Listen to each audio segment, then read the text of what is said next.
back. You are listening to Local Biz Now. I am Joe Vagnone. It's Friday morning. Your business matters. We're here with Chuck Cooper. He's the founder of WhiteWater Consulting.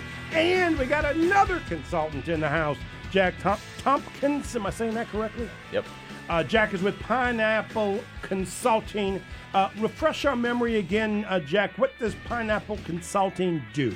So we help small businesses become data-driven. That's the bottom line. Bunch of nerdy stuff, data and analytics, but we help make your data usable, strategic, and inform your daily decisions. So how did you get here, Jack? I got to be honest with you. I look at you. You look like you're about 12, okay? 13 this year. But Chuck says you the man. So if Chuck says you the man, you the man.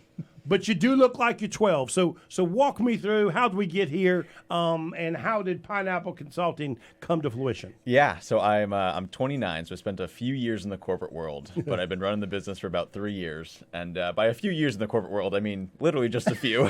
I think it was 3 years in the corporate world. But I really liked what I did there, and it was a lot of analytics, and I found that I had to present to the CFO of the division or my boss's boss's boss or whatever.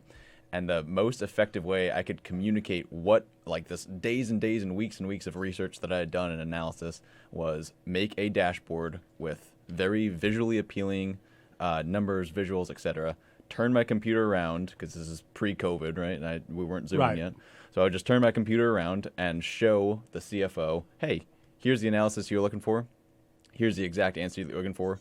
Great. Boom. Done. My 5 minutes, I only needed 30 seconds. And so I loved that. There's something really satisfying about that. But I didn't really like the corporate world. So I said, all right, let's see if small businesses need this too. And it turns out there's not a lot of people doing data things. No, man, this is pretty unique. Thank you. That's what we're going for. There's a big gap in the market, and we're trying to fill it. So if you don't know an industry, we talked at the break, my sister's in the therapy business, and I'd love for her to have this dashboard of data, right? You know what I mean? But if you don't know anything about therapy, right, how do you help them? How do you get the dashboard that they need? Yeah, so I love this because, one, I do get to learn a little bit about each client industry. But for the most part, I'm not an expert in any business, not even my own, right? I'm 29. I can't be an expert not even yet. My business. You know, I'm smart enough to figure this out, but the client is the expert in their business, and that's always going to be the case. I will never know more than the client about their business or their industry, for that matter. But data is data at the end of the day. You tell me what you want to see and how you want to measure it. Where is the data? I'll make the thing for you, and we'll present it in a way that you can actually use it. With their being the expert, they're guiding the ship. I'm just doing the work to actually build it. So how does that start? Like, walk me through when a client comes to you, because I'm going to guess they have no idea how to start. They don't know how to have a conversation with you, especially because this is so unique, because you're really using 2 or 3 other services, right? Like, you might need a person like Chuck for personnel issues. You might need an accountant for financial data, right? I mean, there may be some additional people you need to bring in to do that. As a small business person, where do I start? Yeah, that's absolutely right. And the easiest example is, so talking earlier, I link up to QuickBooks quite a bit, right? Our whole company, that's our main data source that we link up to. And it's a garbage in, garbage out. If the bookkeeper and the accountant and the business owner, for that matter, aren't putting the correct data into QuickBooks, then the incorrect data is going to come out, right? So garbage in, garbage out. So we need that support from other people, and we're sticking to our lane. We are strictly on that data and dashboard vertical there. But the conversation goes, we know that our data's there, right? We know that there's something happening, and this is the client talking. We know there's a lot happening in our business. We don't know where we grew. We don't know why we grew. The data's there. We're just not sure how to make sense out of it. So we say, all right, that's the end goal. So we start with the end goal in mind of they want to know how they grew and then grow more, right? Or be more profitable, whatever it is. So we kind of work backwards from that and say, all right, well, we're going to need some financial data. We're going to need some marketing data. We're going to need some time tracking data, whatever it is. Let's combine them all together, put it into this thing that you can actually use that answers the questions that are in that end goal of let's be more profitable, let's grow more, let's be a better business. And then we are kind of the bridge between the data itself and the end goal. So let's take a break. When we come back, I want to understand fractional analysis. I'm stymied by this one, and then data analysis. So, Chuck, why'd you have to bring such a smart dude Friday morning? Like, you know, He's such a great guy, and he's doing amazing work. So I'm excited that he's here. So let's take a break, and we come back. We'll dig in some more.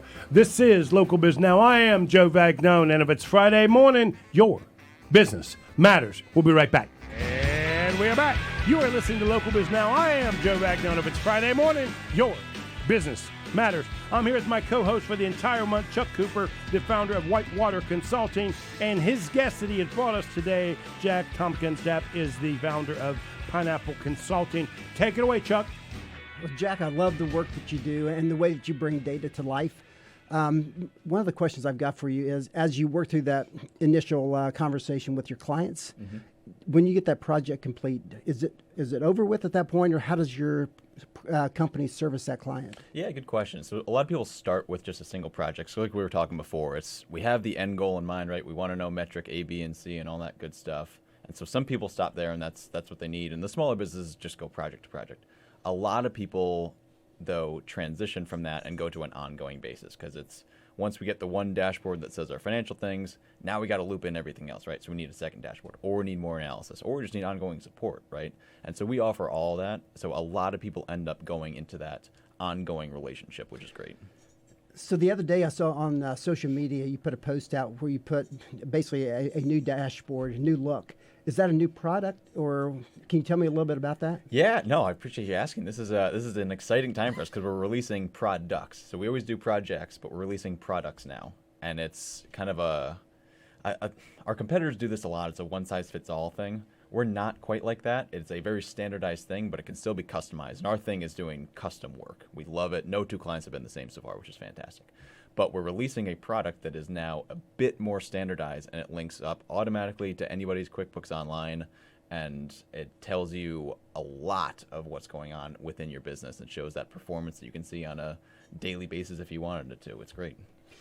Well, for me, what I notice with small business clients, once you show them what's possible, all of a sudden they'll have 5 or 6 more data points they want, right? Exactly. They didn't even know they wanted those things. Yeah.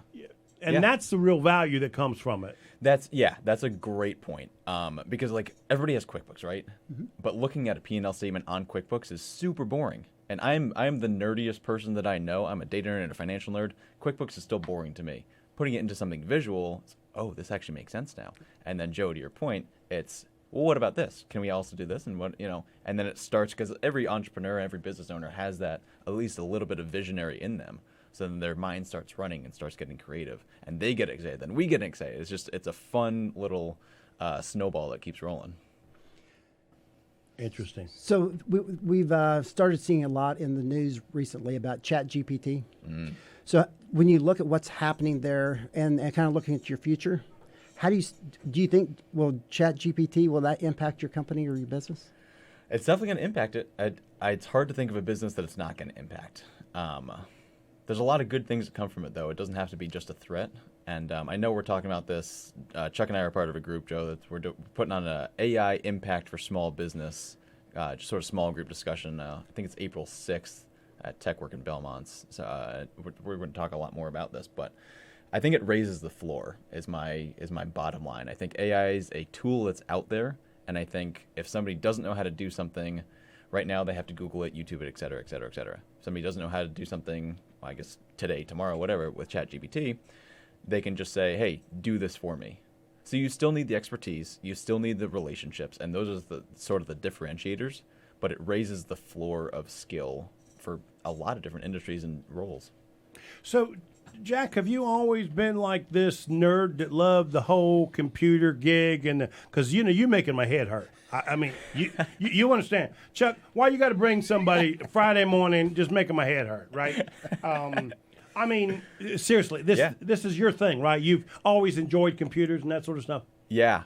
This is one of my favorite stories. I always loved math. And growing up, I mean, I can tell. Yeah. There's some people that sit in that chair that I can just tell they were just made for this, right? I mean, I can. You're that guy, right? Yeah. He could have done this at 12. Exactly. You know what Yes. I mean?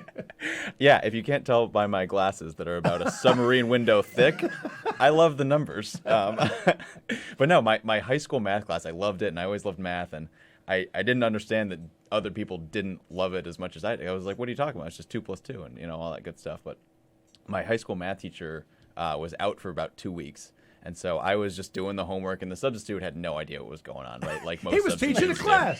did. So I got up and I taught the class for 2 weeks. I loved it. But I wanted to be a teacher from that, and now, I use all those skills and sob story from there on out. But it was so much fun. I taught the class. I believe that. I really do believe that.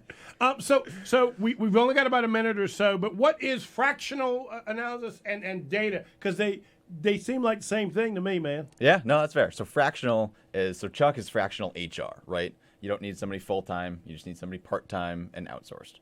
So we are an analyst, but part-time and outsourced. And that's the bottom line. I mean, I could go on for a while. The bottom line is the fractional allows me to hire you that otherwise I just wouldn't be able to afford you. That's the goal. Absolutely. Got it. Okay. Chuck, Yes, sir. I don't mind you inviting people, but next time you got to warn me. when Okay, they're gonna I can be do that. smart, big heads. I'll send you an email in all caps. Yeah. So you're ready. I mean, nobody likes him, Jack. You understand that? Oh, well, hey, Nobody likes him. I could be the only one. I don't know. But no, thank you for the invite. Thank you for having me, guys. It's been fun. So Jack, any final thoughts that you would like to tell small business people that are listening? What seems to jump out at you that just seems to keep reoccurring with your clients? It is easier to become data-driven than you think. And that's the bottom line. Interesting. How did you meet Chuck? How did that happen? So I was a mentor at SCORE, and Jack, before he started the company, You always trying to help somebody, ain't you, I'm Chuck? trying. And I knew from the first time I talked with Jack at SCORE, I knew that he was onto something that I was very interested in, and I followed him and just stayed in touch with him. And Oh, yeah, you are two peas in a pod, right? it goes together really well. Yeah, absolutely. So, Jack, before I let you go, what's the best way, if listeners want to get in touch with you, what's the best way to do that? LinkedIn, feel free to reach out. Let me know that you heard me on this show, mention the show, give Joe and Chuck some credit. And then my website, PineappleCF, as in pineappleconsultingfirm.com, has all sorts of examples, pictures of pineapples, pineapple facts, dashboards, all sorts of stuff on there. Confusing stuff to Joe. It's we have a lot of fun on there. Oh, I'm on your website right now, and I really do encourage people to go to the website. What seems to intrigue me is the fact that you are customizing whatever it is I want. So for you small business people out there that are listening, if you can dream it, if there's something you want to measure, if there's some way you want to calculate what's happening, Jack can help you do that. I'm positive Jack can find a way to make sure you got a dashboard percentage of work-life balance for all your employees. And if one of them drops below 20%, you can call them and give them the day off and tell them to go for a bike ride. Tell them to have some fun. Guys, thank you so much for being. I really do appreciate it. Thank you very much. You are listening to Local Biz Now. I am Joe Vagnone. If it's Friday morning, say it, Chuck. Say it, say it, say it. Your business matters. Yeah, we'll see you next week.